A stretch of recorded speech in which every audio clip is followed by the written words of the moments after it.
ഈ വീട്ടിൽ നടന്നതും നടന്നുകൊണ്ടിരിക്കുന്നതുമായ സകല പ്രശ്നങ്ങളുടെ പിന്നില് ശരത്താണെന്ന് എനിക്ക് നന്നായിട്ട് അറിയാം.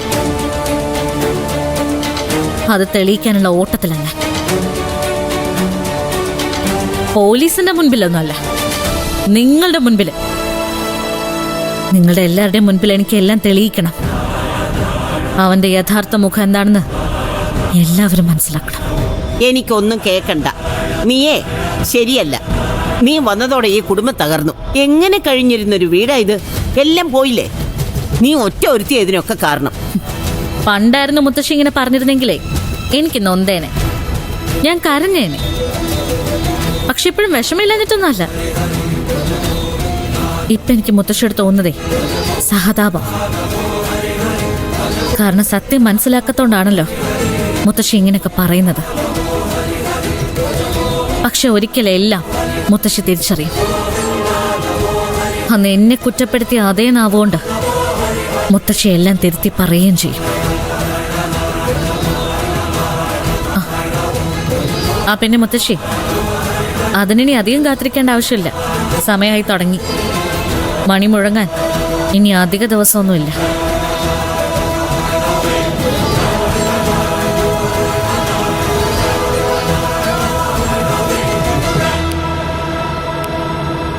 എഗ്രിമെന്റ് കയ്യിലില്ലേ? ഉണ്ട്. അതിൽ പറഞ്ഞ പോലെ അളന്നാ മതി. ശരി.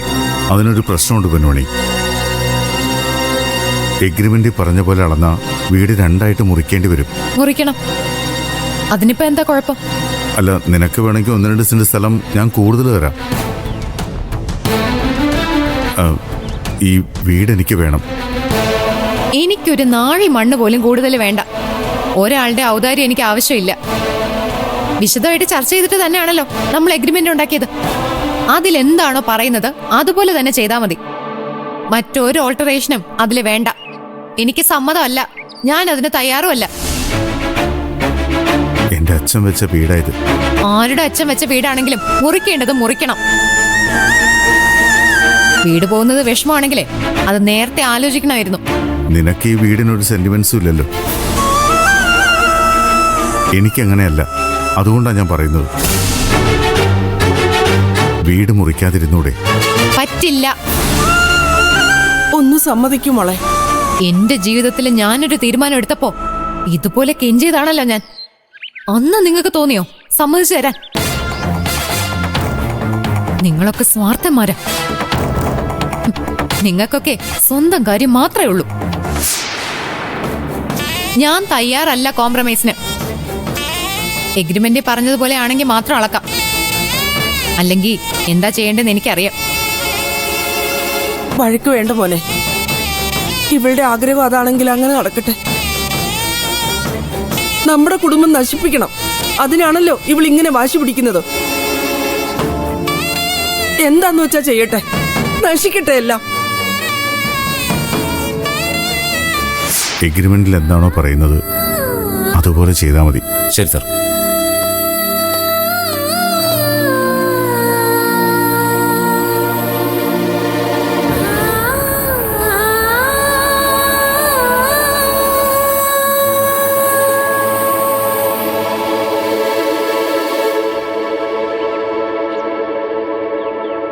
പത്രത്തിൽ പരസ്യം കൊടുത്തിട്ടും ഇതുവരെ ആരും വിളിച്ചില്ലല്ലോ കുഞ്ഞളിയ. അതിനർത്ഥം പ്രേമയ്ക്ക് എന്തോ അപകടം പറ്റിയെന്നല്ലേ? അളിയനിങ്ങനെ നിരാശപ്പെടല്ലേ. നമ്മൾ ശ്രമിക്കാവുന്നതിന്റെ പരമാവധി ശ്രമിക്കുന്നുണ്ട്. ആശുപത്രിയിലൊന്നുമില്ല. ഉണ്ടായിരുന്നെങ്കിൽ ഈ പരസ്യം കണ്ടപ്പോ ആരെങ്കിലും വിളിച്ചേനെ. ഇവിടുത്തെ സ്വർണമാണെങ്കിൽ കാണാനുമില്ല. ഇത് രണ്ടും തമ്മിൽ ബന്ധമുണ്ടാവാനാണ് സാധ്യത. എന്നുവെച്ചാ ചന്ദ്ര പറയുന്നത് വിശ്വസിക്കണ്ട. സ്വർണ്ണം എടുത്തോണ്ട് മുങ്ങാൻ മാത്രം നീചയല്ല പ്രേമ. അവൾക്കെന്തോ ചതി പറ്റിയിട്ടുണ്ട്. അതെ, അത് തന്നെയാണ് എനിക്കും തോന്നുന്നത്. സ്വർണവും പ്രേമയുടെ കാണാതാവലും തമ്മിലുള്ള ബന്ധം അന്വേഷിക്കാതെ വിടരുത് കുഞ്ഞളിയ. സ്വർണം കാണുന്നില്ല എന്നുള്ള വിവരം പോലീസിനോട് ഇതുവരെ നമ്മൾ പറഞ്ഞിട്ടില്ലല്ലോ. ഇനി അത് പറയണം. പറയാം. ചതി നടന്നിരിക്കുന്നത് പുറത്തുനിന്നാവണമെന്നില്ല, അകത്തുനിന്നും ആവാം. അത് പുറത്തേക്ക് വരണമെങ്കിൽ നല്ലൊരു അന്വേഷണം നടക്കണം. ഈ സമയത്ത് ഇങ്ങനെ സംശയിക്കാമോ എന്ന് എനിക്കറിയില്ല. മനസ്സല്ലേ, പല വഴിക്കും സഞ്ചരിക്കാമല്ലോ. പ്രേമയെ കാണാതായതിൽ നമ്മൾ 3 പേരും ദുഃഖിക്കുമ്പോൾ അങ്ങനെ ചെയ്യാത്തൊരാൾ ഈ വീട്ടിലുണ്ട്. ചന്ദ്ര. പ്രേമയെ കാണാതായാൽ ചന്ദ്രയ്ക്ക് എന്തെങ്കിലും പങ്കുണ്ടോ എന്ന് പറയാമോ എന്ന് എനിക്കറിയില്ല. പക്ഷേ പ്രേമയുടെ ശത്രുവായിരുന്നു ചന്ദ്ര. ആ സത്യം നമ്മൾ മറന്നുപോകരുത് അച്ഛാ. അവൾക്ക് എന്ത് ചെയ്യാൻ പറ്റും? അതല്ലേ അച്ഛാ നമ്മൾ കണ്ടുപിടിക്കേണ്ടത്. ചന്ദ്രയാണ് കുറ്റക്കാരി എന്ന് ഞാൻ ഇപ്പോഴും പറയുന്നില്ല. പക്ഷേ അവളായിരുന്നു പ്രേമയുടെ ഒരേ ഒരു ശത്രു. അത് മറക്കണ്ട. സ്വർണ്ണമാണെങ്കിൽ കാണാനുമില്ല. എനിക്ക് മനസ്സിലാവുന്നുണ്ട് അളിയൻ പറയുന്നത്. പക്ഷേ അളിയൻ വിഷമിക്കണ്ട, ഞാൻ ആ വഴിക്കും ഒരു അന്വേഷണം നടത്താം. എന്റെ മോൾക്കൊരു അപകടവും പറ്റാതിരുന്നാൽ മതിയായിരുന്നു. എന്തു വില കൊടുത്തും നമ്മൾ അവളെ രക്ഷിക്കണം മോനെ.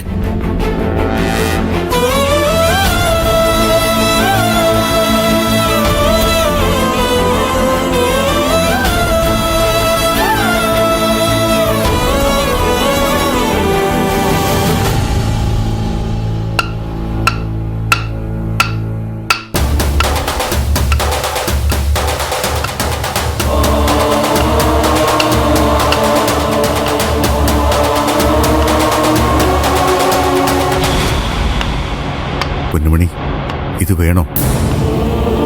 ദയവ് ചെയ്ത് നീ വാശി പിടിക്കാതിരിക്കെ. നിനക്ക് എത്ര വേണമെങ്കിലും സ്ഥലം കൂടുതലായിട്ട് ഞാൻ തരാം. ഇതൊന്നും വേണ്ടെന്ന് വെക്കേ. എന്നാ ഒരു കാര്യം ചെയ്യും, വീട് രണ്ടാക്കുന്നതില് അത്ര വിഷമമുണ്ടെങ്കിൽ വീട് എനിക്ക് താ.